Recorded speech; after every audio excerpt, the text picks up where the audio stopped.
have spent my entire life either at the schoolhouse, on the way to the schoolhouse, or talking about what happens in the schoolhouse. Both my parents were educators. My maternal grandparents were educators. And for the past 40 years, I've done the same thing. And so needless to say, over those years, I've had a chance to look at education reform from a lot of perspectives. Some of those reforms have been good, some of them have been not so good. And we know why kids drop out. We know why kids don't learn. It's either poverty, low attendance, negative peer influences. We know why. But one of the things that we never discuss, or we rarely discuss, is the value and importance of human connection. Relationships. James Comer says that no significant learning can occur without a significant relationship. George Washington Carver says all learning is understanding relationships. Everyone in this room has been affected by a teacher or an adult. For years, I have watched people teach. I have looked at the best and I've looked at some of the worst. A colleague said to me one time, they don't pay me to like the kids. They pay me to teach a lesson. The kids should learn it. I should teach it. They should learn it. Case closed. Well, I said to her, you know, kids don't learn from people they don't like.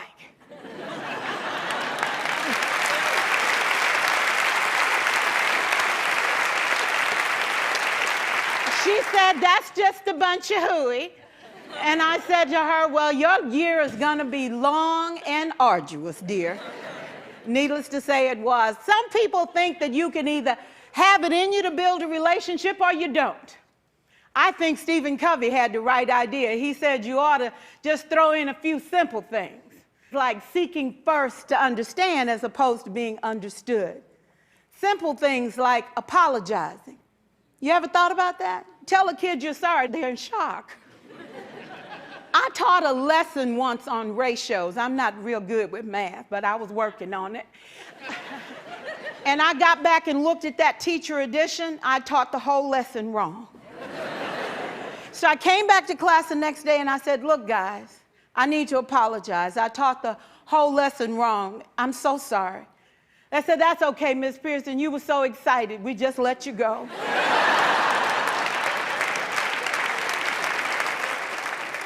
I have had classes that were so low, so academically deficient that I cried.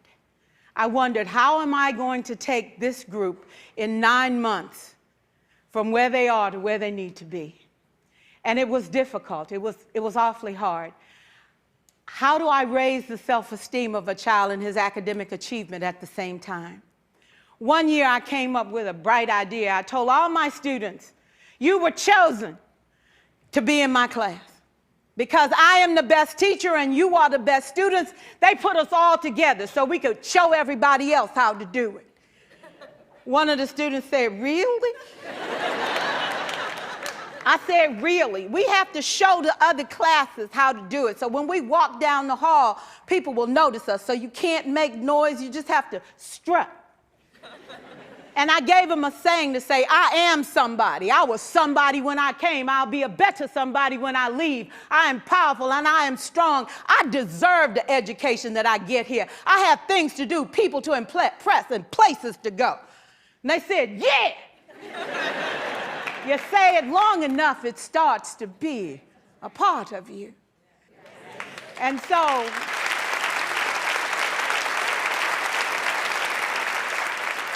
I gave a quiz, 20 questions. Student missed 18. I put a +2 on this paper and a big smiley face. He said, Miss Pierson, is this an F? I said, yes. He said, then why'd you put a smiley face? I said, because you on the roll. You got 2 right, you didn't miss them all. I said, and when we review this, won't you do better? He said, yes, ma'am, I can do better. You see, -18 sucks all the life out of you. +2 said, I ain't all bad.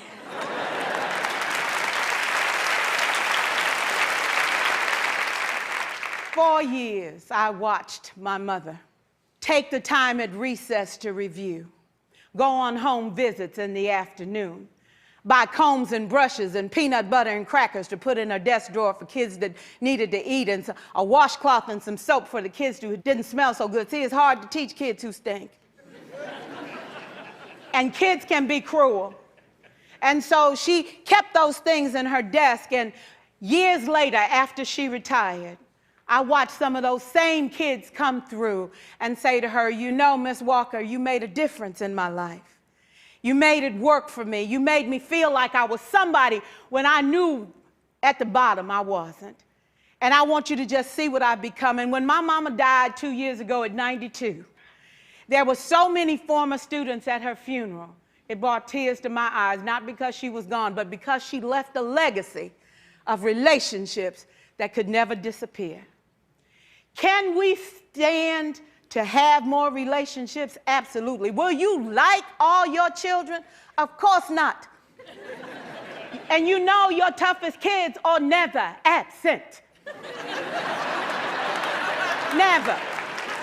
You won't like them all, and the tough ones show up for a reason. It's the connection, it's the relationships. And while you won't like them all, the key is they can never, ever know it. So teachers become great actors and great actresses, and we come to work when we don't feel like it, and we listen to policy that doesn't make sense, and we teach anyway. We teach anyway because that's what we do. Teaching and learning should bring joy.